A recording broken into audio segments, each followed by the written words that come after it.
매일 아침 책 읽기로 하루를 시작하는 행복 습관, 미라클 독서입니다. 오늘 함께 읽어볼 책은 아직 끝이 아니다. 배우 여제 김연경의 세상을 향한 강스파이크. 김연경 지음, 가연에서 펴낸 책입니다. 챕터 2. 꿈꾸는 것이 무엇이든 해야 하고 할 수 있다. 반전이 시작되다. 무서운 새내기. 인생에 3번의 기회가 온다는 이야기가 있다. 만약 이 이야기가 사실이라면 그중 한 번의 기회는 고등학교 때 찾아왔다. 중학교 졸업이 가까워질수록 배우 선수로서의 미래가 보이지 않았다. 그때 나는 축구로 전향한 선배가 잘 적응했다는 이야기를 전해 들었다. 만약 나도 배구를 포기하고 종목을 바꾼다면 더 이상 시간을 지체해서는 안 되는 상황이었다. 그 어느 때보다 마음이 복잡했다.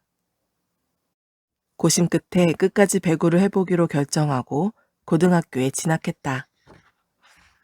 그러나 예상대로 상황은 전혀 나아지지 않았다. 중학교 때와 다를 바 없는 후보 선수였고 키도 거의 그대로였다.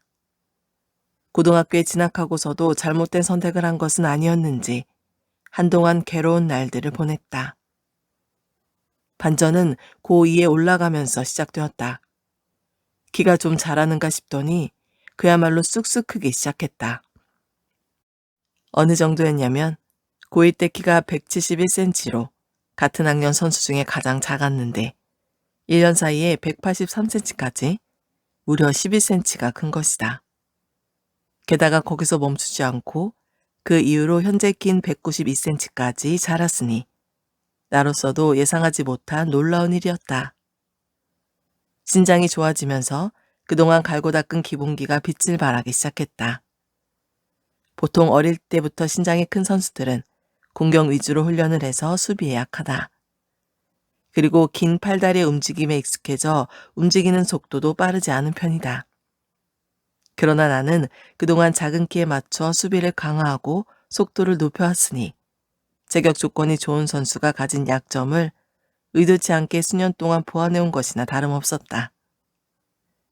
게다가 배구는 신장에 큰 영향을 미치는 종목이라 키가 크는 대로 공격력도 높아지기 시작했다.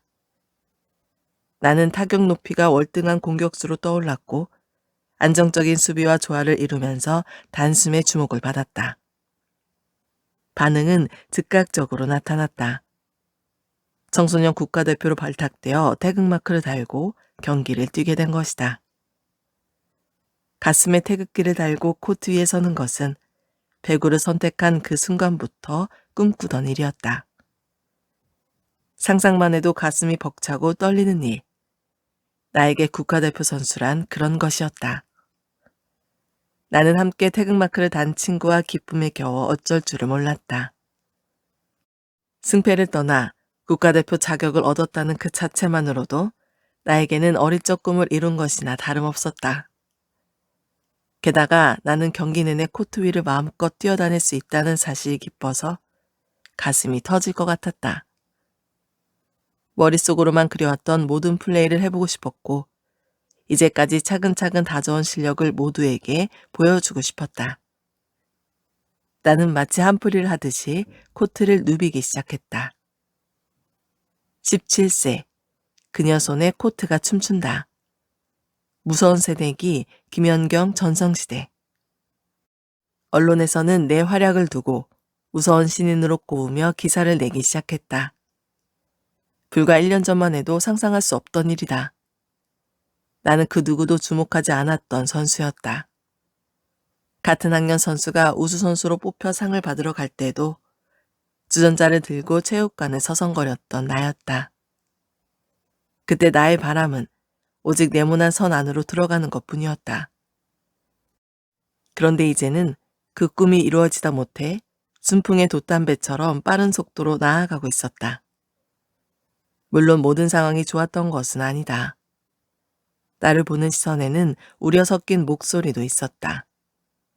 내가 어린 시절부터 주목받은 선수가 아니었기 때문에 갑자기 발탁되어 기회가 주어진 것처럼 보였던 탓이다. 청소년 국가대표팀 활동이 끝나고 성인팀에서 좋은 반응이 쏟아지자 언론에서는 지나친 것이 아니냐는 의견이 나왔다.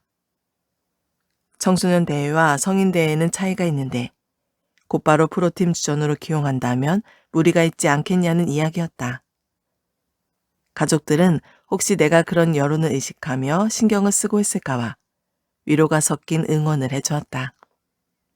그러나 그때 나는 완전히 다른 생각을 하고 있었다. 이제 겨우 시작이다. 이 순간만을 기다려왔다. 부정적인 의견들을 가뿐히 흘려들을 만큼 정신력이 강했던 것은 아니다. 그때 나는 다른 말들을 신경 쓸 여유가 없었다. 오랫동안 간절히 바래왔던 기회가 드디어 내 앞에서 선명한 모습을 드러내고 있었다. 내가 누구인지 확실하게 보여주지 않으면 신기루처럼 사라져버릴지도 몰랐다. 누가 뭐라고 하든 상황이 어떻게 돌아가든 나는 힘껏 점프해서 무조건 그 기회를 잡아야 했다. 유년 시절 나는 배구 선수라는 꿈이 거대한 문으로 가로막혀 있다고 생각해왔다. 그러나 어느 순간 그 문은 마치 때가 되었다는 듯이 웅장한 소리를 내며 열리기 시작했다. 내가 알아차리기도 전에 변화는 이미 시작되고 있었다. 드래프트 1순위가 누구야? 한국 여자 배구 사상 최고의 왼쪽 공격수 제목이다. 앞으로 10년은 한국 배구를 이끌어갈 것이다.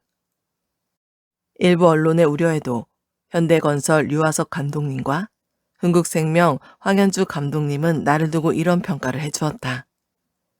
경기에서 활약하는 내 모습을 직접 보니 공격과 블로킹, 그리고 수비 등 모든 부분에서 단연 돋보여 전혀 무리가 없다는 것이다.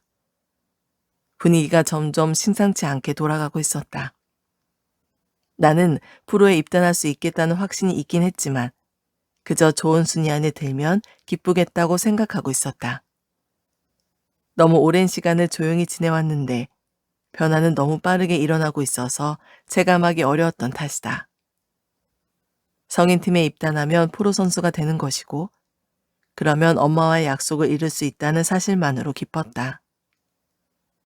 그러는 사이 시간이 흘러 신입 영입을 위한 드래프트가 발표되었다. 드래프트 1순위 김연경. 믿을 수 없는 일이었다. 배구 선수로서 너무나 영광스러운 일이었으니까 막연히 프로가 될 수 있을 거라고 기대만 했지 1순위로 지명이 될 줄은 몰랐다. 그러나 모두가 주목하는 신예로 떠올라 배구계의 주목을 받은 선수는 바로 나, 18살의 김연경이었다. 드래프트를 통해 흥국생명에 입단한 후 나는 굶주린 사자처럼 굴었다. 머릿속에는 온통 배구 생각뿐이었다. 코트 위에 있는 내 모습을 보면 누구든지 알아볼 거라고 생각했다. 그동안 내가 어떻게 훈련을 해왔고 어떤 시간을 견뎌왔는지 말이다. 경기마다 이어지는 나의 활약에 언론의 관심도 높아지기 시작했다. 카메라를 앞에 두고 취재를 하거나 인터뷰를 하는 일도 잦아졌다. 다만 지금 생각해도 재미있는 것은 이 시절 내가 보였던 태도다. 지금이야 프로 활동이 오래되어서 언론 인터뷰가 익숙하지만 그때는 아니었다. 갑자기 주목을 받으면 심리적으로 움츠러들거나 카메라 앞에서 말을 잘하지 못할 법도 한데 예전 영상을 보면 오히려 지금보다 더 자신감이 넘치는 표정이다. 마치 왜 이제야 나를 알아보았냐는 듯이 말이다. 우리나라가 세계선수권에서 우승한 적 없죠? 인터뷰를 하는 기자에게 오히려 질문을 하며 올림픽에서 우승하고 싶다는 포부를 보여주기도 했다. 이런 행동들 탓에 나는 건방지다는 이야기도 많이 들었고 겸손하라는 조언을 듣기도 했다. 이제 막 프로가 된 신인이 팀을 우승으로 이끌겠다고 하고 우리나라가 세계선수권에서 우승하도록 만들겠다고 했으니 어쩌면 당연한 일일지도 모른다. 사실 그때 나는 누가 무얼 물어봐도 배구 이야기뿐이었고 사고는 매우 단순했다. 우승을 하고 싶으니 하고 싶다고 대답했고 우승을 못할 이유는 또 뭐냐는 식이었다. 지금 돌이켜보면 보여준 것도 없으면서 입만 나불거리는 신인으로 보였을 것이 분명하다. 주변과 언론에서 얼마나 잘하나 지켜보자고 시선을 보내는 것도 무리는 아니었다. 하지만 생각할수록 재밌는 것은 내가 그런 시선을 어렴풋이 알고 있었는데도 신경 쓰지 않았다는 것이다. 나는 오랜 시간 준비를 해왔고 이제 보여줄 일만 남았다고 생각했다. 내가 가장 신나는 일만 생각했지 다른 시선은 개의치 않았던 것이다. 내뱉은 대로 해내면 되지 뭐. 나는 머리를 싸매고 고민하는 것보다 내뱉은 말을 현실로 이루기 위해 체육관에서 배구공을 한 번 더 잡는 것을 선택했다. 오래 생각하는 것보다 훈련을 거듭하는 것이 내가 눈앞에 마주한 상황을 돌파하는 방식이었으니 아무리 생각해도 운동선수는 나의 천직인 것 같다. 아직 고등학생인데 하고 싶은 일이 있냐는 질문에도 내 대답은 이랬다. 그런 거 생각해 본 적 없어요. 그리고 얼핏 생각해도 딱히 하고 싶은 것도 없는 것 같고요. 그냥 언니들과 재밌게 열심히 배구를 하고 싶을 뿐이에요. 그때는 정말 배구에 완전히 미쳐 있었다. 한 번이라도 교체가 되어 코트를 밟아보길 기대하며 코트 밖을 서성이던 시간들이 이제 끝났다는 것을 깨달은 시기였다. 나는 기회를 손에 쥐자마자 물 만난 고기처럼 펄떡이며 코트 위를 종횡무진 누비기 시작했다. 프로는 힘들어. 흥국생명에 입단한 나는 단숨에 배구 코트를 평정했다. KTNG 프로 배구가 시작되면서 득점과 공격 성공률, 그리고 오픈 공격과 이동 공격, 백어택, 서브 에이스 등 무려 6개 부문에서 1위로 올라섰다. 조용하던 여자 배구계에 폭풍이 몰아치고 있다며 분위기가 뜨겁게 달아올랐다. 그러나 정작 폭풍을 몰고 온 나는 경기가 끝난 후 숙소로 돌아가 온갖 일들을 하느라 고역이었다. 내가 흥국생명의 신입이었을 때만 해도 숙소 내에서 후배들이 당번을 정해 청소와 빨래를 도맡아 하는 규율이 있었다. 저녁까지 훈련을 하고 녹초가 되어 숙소에 들어오면 모든 방을 청소하는 것은 기본이고 선수들의 빨래를 모아다가 손수 빨아야 했다. 어릴 때부터 기숙사 생활을 해서 공동체 생활에 자신이 있었지만 손빨래만큼은 도무지 이해할 수가 없었다. 조선시대도 아닌데 멀쩡히 세탁기를 고이 모셔두고 손빨래라니. 물에 젖어있는 빨래를 퍽퍽 치며 신경질을 냈다. 아무리 운동선수라도 하루 종일 훈련을 하고 돌아오면 숨쉬는 것조차 힘들게 느껴진다. 당장이라도 두 다리를 뻗고 눕고 싶은 마음뿐인데 옷가지에 세제를 묻혀 손으로 비비고 있으면 한숨이 절로 나왔다. 거기다 손으로 하는 빨래가 세탁기보다 깨끗할리 만무했다. 조금이라도 덜 비틀어 짜거나 잘못 헹구면 냄새가 나기 일쑤였고 그러면 다시 빨아서 냄새가 아니라 향기가 나도록 해야 했다. 그뿐이 아니었다. 새벽에는 일찍 일어나 운동을 시작하기 전에 청소부터 해야 했다. 그리고 식사마다 미리 준비해두고 선수들이 밥을 먹고 나면 식판을 치우고 정리를 했다. 프로팀이 있는 숙소였지만 관리자가 없어서 신입들이 모든 일을 분담해서 할 수밖에 없었기 때문이다. 나는 혼잣말을 하듯 투덜거렸지만 직접 의견을 낼 수도 없는 상황이었다. 이전에 들어온 선배들도 감당해온 일이었고 나만 못하겠다고 파업을 하면 내 몫까지 동기들이 해야 했기 때문이다.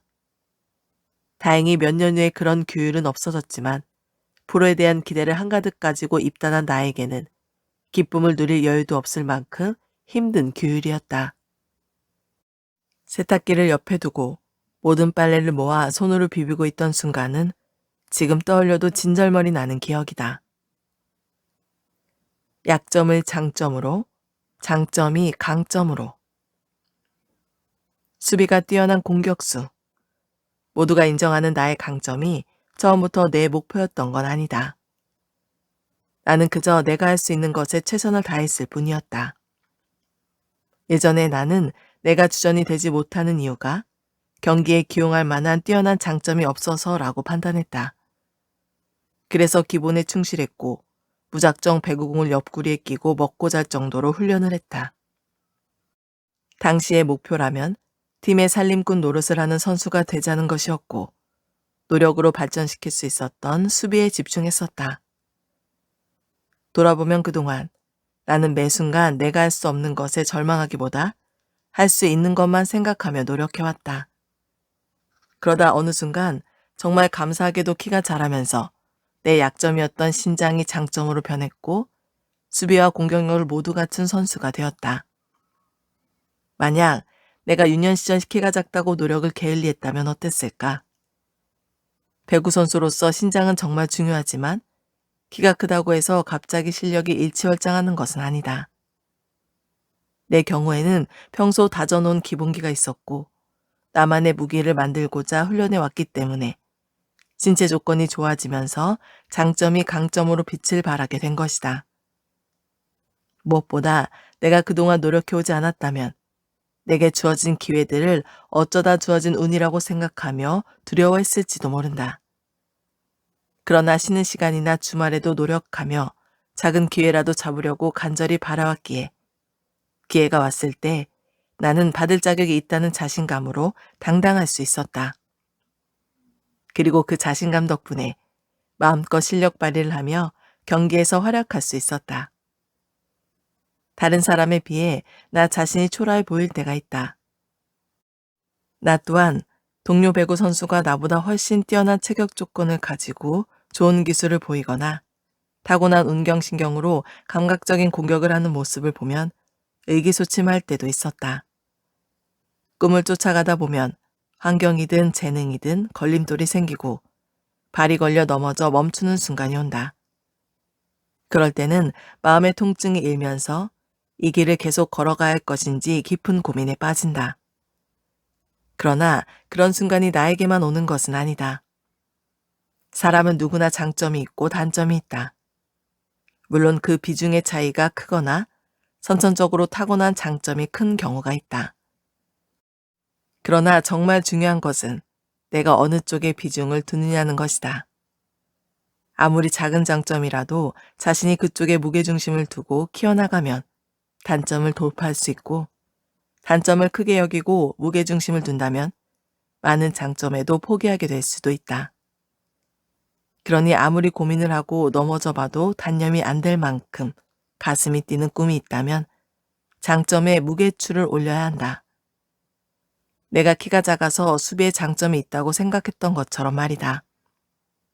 그리고 그것을 완전히 나만의 것으로 만들기 위해 죽을 힘을 다해보자. 미래는 알 수 없는 것이다. 그래서 불안하지만 한편으로 알 수 없기 때문에 생각지도 못한 가능성으로 가득하다. 노력으로 만들어낸 자신만의 장점이 다른 요소와 합해져 강점이 되는 순간이 오면 인생에 어떤 기적이 일어날지 모른다. 앞으로 돌파해 나가기를 결정했다면 부정적인 목소리에는 더 이상 귀 기울이지 말아야 한다. 내 인생은 나 자신만의 것이고 스스로 결정하고 나아가는 것이다. 내가 꿈을 포기하지 않겠다고 결정했다면 힘 빠지게 만드는 이야기나 머릿속의 변명들은 뒤로 하고 매일 도전하고 이겨내야 한다.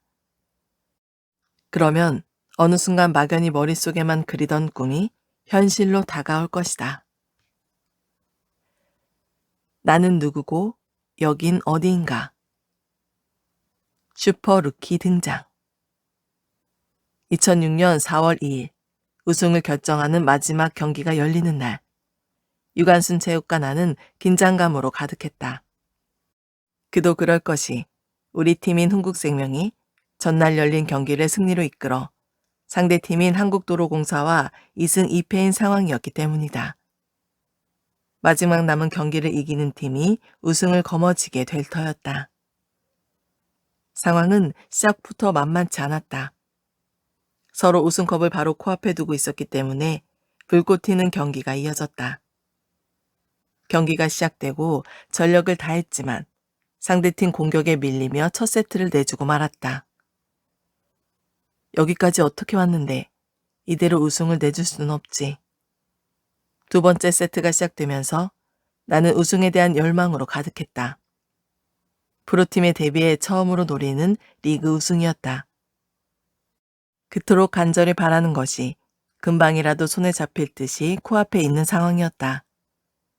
무슨 수를 써서라도 기필코 이겨야 한다는 생각으로 머릿속이 가득했다. 첫 세트 이후 위기감을 느낀 우리 팀은 역공에 몰입했다. 공격을 주고받으며 치열하게 따라잡은 결과 흐름이 넘어오는 것이 느껴졌다. 공격이 연이어 성공하면서 내가 득점을 댄 공격만 60%를 넘어갔다. 우리는 두 번째 세트를 가져왔고 세트 스코어 동점을 만들면서 체육관은 뜨거운 열기로 가득 찼다. 네모난 하얀 코트 속 선수들 사이에는 팽팽한 긴장감이 흘렀다. 아주 잠깐이라도 방심했다가는 우승을 놓쳐버린다는 사실에 서로 눈빛만 마주쳐도 이를 드러내고 으르렁거리는 듯했다.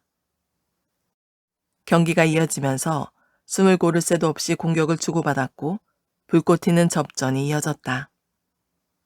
나는 오직 이 순간만을 위해 살아온 것처럼 모든 신경을 배구공에 쏟아부었다. 어디로 날아오든 다 받아낼 테다. 기회만 있다면 모조리 공격을 성공시켜버리겠어. 우리는 전쟁을 치르는 사람들처럼 치열하게 싸웠다. 다행히 세트는 우리가 가져왔고 2대1이 되었다. 승리의 여신이 우리 팀의 코트 주위를 맴도는 게 느껴졌다. 이제 한 세트만 더 가져온다면 내 생애 최초로 우승을 하게 될 터였다. 나는 연이은 공격을 받아내고 대담하게 점프하여 승부에 몰입했다. 마지막 기회를 살리기 위해 상대팀에서도 공격이 쏟아졌다. 어느덧 내 귀에는 관중들 소리는 들리지 않았고 턱까지 차오르는 숨소리와 코트 안으로 날아오는 배구공만 시야에 가득했다. 경기는 끝까지 긴장을 풀 수 없는 상황이었다. 접전이 이어졌고 매치 포인트 상황이 벌어졌다. 나는 너무도 우승이 간절했기 때문에 경기에 대한 전략을 떠올리기보다는 스스로를 세뇌하듯 같은 생각을 무한정 반복하고 있었다. 무조건 된다. 미친 듯이 뛰면 어떻게든 된다. 매치 포인트 상황에서 나는 다리에 힘을 주고 자세를 잡았다. 한 번만 더 공격이 성공하면 우승이었다. 두 손에 우승 트로피를 거머쥔다면 벤치에서 후보로 보냈던 기억을 모두 날려버릴 만큼 짜릿한 보상이 될 것이 틀림없었다. 숨을 천천히 고르며 호흡을 가다듬었다. 앞에 있는 세터가 백토스를 하며 공을 올렸다. 모든 장면이 슬로모션처럼 느리게 흘러가는 듯 느껴지면서 온몸의 신경세포가 허공에 떠오른 배구공을 향했다. 나는 감각적으로 느껴지는 타이밍에 맞춰 바닥을 찍고 점프를 했다. 몸이 떠오르는 순간 토스받은 공을 스파이크로 연결시켜 C 속공을 시도했다. 떠오르면서 생긴 속도에 팔을 휘두르는 속도를 얹어 공을 타격했다. 방향을 바꾸어 상대팀 코트를 향해 빠르게 날아가기 시작한 공의 느낌이 손을 타고 온몸으로 전해졌다. 그리고 공의 동선을 따라 보이는 작은 틈, 상대팀 선수들이 떠오르며 블로킹을 시도했다. 그러나 공은 내가 보았던 그 틈으로 빨려 들어가듯 흘러가고 코트에 내리꽂히며 마찰을 울렸다. 탕! 승리를 결정짓는 소리였다. 두 눈으로 직접 상대팀 코트 안에 떨어진 공을 확인하는 순간 나는 속에서 터져나오는 함성을 내질렀다. 흥국생명 창단 이후 21년 만에 처음으로 거머쥐는 통합 우승이었다. 관객석에서도 함성이 쏟아졌다. 우리는 서로를 와락 끌어안으며 승리의 쾌감을 만끽했다. 축포가 터지고 우승컵을 전달받는 세레머니가 이어졌다. 그리고 나는 신인이 된 첫 해 여자부 정규리그 최우수 선수로 뽑히며 리그에서 가장 주목받는 선수로 떠올랐다. 한국 프로스포츠 역사에 유례가 없는 신기록이었다. 신인 왕부터 정규리그 MVP와 챔피언 결정전 MVP. 첫 우승을 거머쥔 날 꿈속을 거니는 기분이었다. 고생한 기억들이 지나가며 울컥할 줄 알았는데 미친 듯이 기뻐서 경기장을 방방 뛰어다녔다. 누군가 내 마음속을 들여다보았다면 아마 우승을 축하하며 터뜨린 종이가루들이 반짝거리며 한가득 쏟아지고 있을 터였다. 내 마음은 이스트를 가득 넣은 빵처럼 부풀어 올랐다. MVP 트로피를 쥐고 있는 손이 뜨겁게 느껴졌다. 걸음마부터 다시. 리그가 끝나고 우리 팀은 그동안 경기를 진행하느라 미뤄왔던 검진을 시작했다.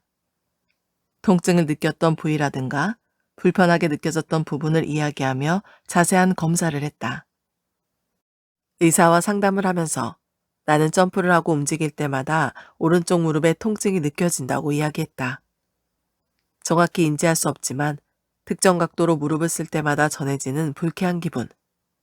혹시 문제가 있는 것은 아닌지 걱정스럽게 만드는 그 느낌을 해결하고 싶었다. MRI를 찍고 난 후 사진을 앞에 두고 의사의 설명이 이어졌다. 결론부터 이야기하면 무릎뼈가 떨어져 나가 돌아다닌다는 이야기였다. 그 말을 듣는 순간 나는 어리둥절했다. 왜냐하면 불편한 감은 있었지만 경기 중에 특별한 부상을 당한 것은 아니었기 때문이다. 또 고질병처럼 어릴 때부터 문제였던 부위도 아니라서 무릎뼈에 이상이 있을 거라고는 생각지도 못했다. 수술을 해야 한다는 의사의 진단이 억울하게 들렸다. 구름 위를 뛰어다니다가 바닥으로 뚝 떨어지는 느낌이었다. 이제 시작이라고 생각하며 자신감에 가득 차 주먹을 불끈 쥐었는데 수술이라니. 수술을 하고 나면 재활에 반년은 걸릴 터였다. 게다가 최우수 선수로 꼽히며 배구계의 주목을 받은 지 얼마 지나지도 않았는데 수술이라니. 수술을 하고 예전과 같은 기량으로 회복하지 못하면 어떻게 하지? 생각만 해도 우울해지는 것 같았다.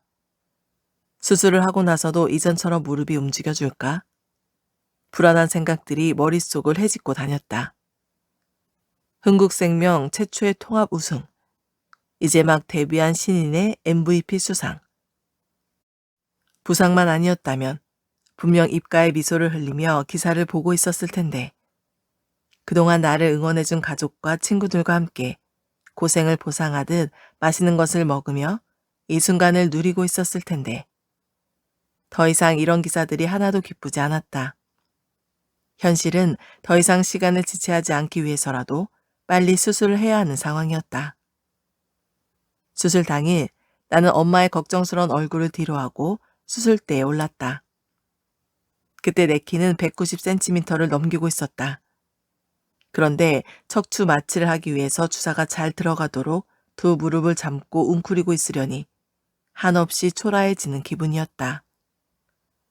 나는 다시 엄마 뱃속으로 돌아가 태아가 된 것 같은 자세를 취하고 척추뼈가 잘 보이도록 최대한 등을 접고 숨을 죽였다.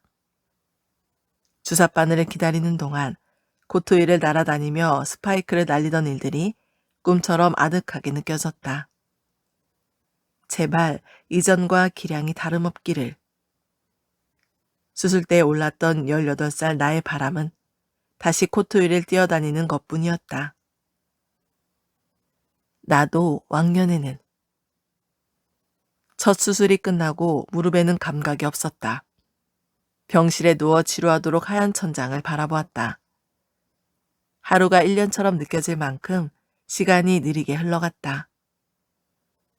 이거 하나를 둘 수 없다니 어떻게 이럴 수가 있지? 수술 직후 다리는 움직이지 않았다. 마치 내 것이 아닌 것처럼 느껴지는 다리를 바라보면 당황스럽기만 했다. 게다가 키에 비해 작게 느껴지는 병실 침대에 애써 몸을 구겨넣고 무기력하게 누워있는 기분은 정말이지 끔찍했다. 한없이 느리게 흘러가는 시간 동안 머릿속에는 별별 생각이 다 밀려들면서 미칠 것 같은 심정이었다.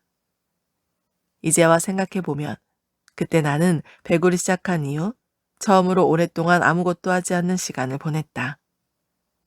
한 번도 아무것도 하지 않으며 시간을 보낸 적이 없던 나로서는 배구를 할 수 없다면 무엇을 해야 할지 몰라 당황해했다. 어릴 때부터 잠시라도 가만히 있지 못하는 성격이었고 한순간이라도 심심할 틈을 만들지 않는 성격이었다.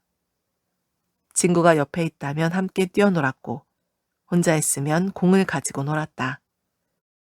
책을 즐겨 읽는 것도 아니었으니 병실에서는 간간히 휴대폰을 하는 것 말고는 도무지 할 일이 떠오르지 않았다. 부상도 부상이었지만 내가 정말 견디기 힘들었던 건 시간을 흘려보내는 일이었다. 재활은 누구에게도 특혜를 주지 않는 지지부진한 과정이다. 운동선수든 아니든 누구라도 수술을 하고 나면 그 부위에는 근육이 빠진다. 감각이 돌아와도 무릎은 내 의지대로 구부려지지 않는다. 무릎이 기본적인 기능조차 하지 못하는 것이다. 그동안 나는 힘을 주면 근육이 당겨지면서 원하는 대로 움직이는 것은 당연하다고 생각해왔다. 아니, 무릎의 움직임에 대해 딱히 신경 써본 적이 없었다. 내 몸이 한순간이라도 자유롭게 움직일 수 없을지도 모른다고 생각해 본 적이 없던 나로서는 덜컥 겁이 나기 시작했다. 오전이고 오후고 병실 침대에서 무릎에 힘을 주는 동작을 반복했다. 허공을 날아오르며 스파이크를 날려 브로킹을 뚫는 것은 지난날의 꿈 같았다. 몇 날 며칠을 하루 종일 무릎에 힘만 주는 동작은 정말 나를 무기력하게 만들려고 작정한 일처럼 느껴졌다.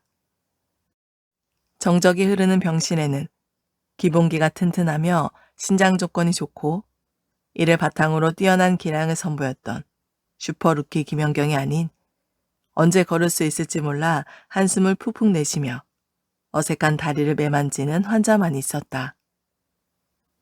무릎에 간신히 힘이 들어가기 시작하면 그 다음은 걷는 연습이었다. 바닥에 발을 딛고 한 걸음씩 앞으로 나아가는 매우 당연한 그 움직임. 그 동작이 당연해지지 않게 되어버린 나는 또 몇 날 며칠 걷기 연습을 했다. 텔레비전으로 경기 장면이 나올 때마다 몸의 감각들이 꿈틀거리며 아우성을 치는데 병실 복도에 있는 나는 걷는 것조차 힘이 들었다. 마음은 벌써 한 발을 짚고 공중으로 날아올라 능숙하게 점프를 해대는데 현실은 목발을 짚고서도 힘이 제대로 들어가지 않아 부들부들 다리가 떨렸다. 그럴 때면 저절로 이런 생각이 들었다. 나는 누구고 여긴 어디인가? 활바람을 빼며 시체였던 나는 처음으로 구덩이를 파고 한없이 땅속으로 잠기는 무력감에 젖어들었다. 기나긴 재활훈련이 이어졌다. 젤리처럼 말랑말랑했던 무릎에 근육이 차고 걸음에도 불편함이 사라지기 시작했다. 시간이 지나자 일상생활에는 무리 없는 상태로 회복되고 있었다. 그러나 또 한 번의 좌절은 이 순간에 찾아왔다. 나는 배구 선수다. 그야말로 운동을 직업으로 하는 사람. 그러나 텔레비전에서 중계하는 경기를 보면 나를 제외한 모두가 최고의 기량을 펼치며 펄펄 나는 것처럼 보였다. 내가 운동선수로서 기량을 되찾기 위해서는 또 얼마만큼의 시간이 걸릴까? 몸이 돌아와도 예전처럼 움직여줄까? 불안감이 몰려들면 재활을 하다가도 기운이 쭉 빠졌다. 나는 막연히 수술을 하면 회복하는 것이 가장 힘들 거라고 짐작은 하고 있었다. 그러나 정말 극복하기 어려운 것은 몸보단 마음이었다. 재활이란 몸을 다시 만드는 과정이라기보다는 자신의 마음을 대면하고 하나하나 점검하는 시간일지 모른다는 생각이 들었다. 왜냐하면 이제까지 당연하게 생각해온 것들, 코트 위에서 훈련해온 대로 몸이 움직이고 감각이 살아나고 공이 시야에 들어와 내가 날려보낼 방향을 판단하는 이 모든 것이 당연한 것이 아니라는 것을 처음으로 깨달았기 때문이다. 재활이라고 불릴 만한 과정이 끝나고 나는 수술 이전의 나를 목표로 두고 운동을 시작했다. 안정적으로 서브를 받고 매섭게 스파이크를 날리던 나. 허공으로 날아오르면 높이와 속도가 최고였던 나. 걷는 연습부터 코트를 누비던 최고의 기량까지 단계별로 몸 상태를 거치면서 내가 확실히 알게 된 것이 있다. 그것은 내가 숨을 쉬는 것처럼 언제나 배구공을 잡고 싶어 한다는 것이었다. 누군가에는 진부하게 들릴지도 모르겠다. 배구 선수가 배구를 사랑하는 게 당연한 거 아니냐고 말이다. 그러나 재활 과정은 넘치는 자신감으로 하루하루를 보내던 내가 처음으로 나의 내면을 들여다보며 진정으로 원하는 것이 무엇인지 알 수 있는 시간이었다. 오늘 미라클 독서는 여기까지 읽도록 하겠습니다. 오늘도 감사합니다.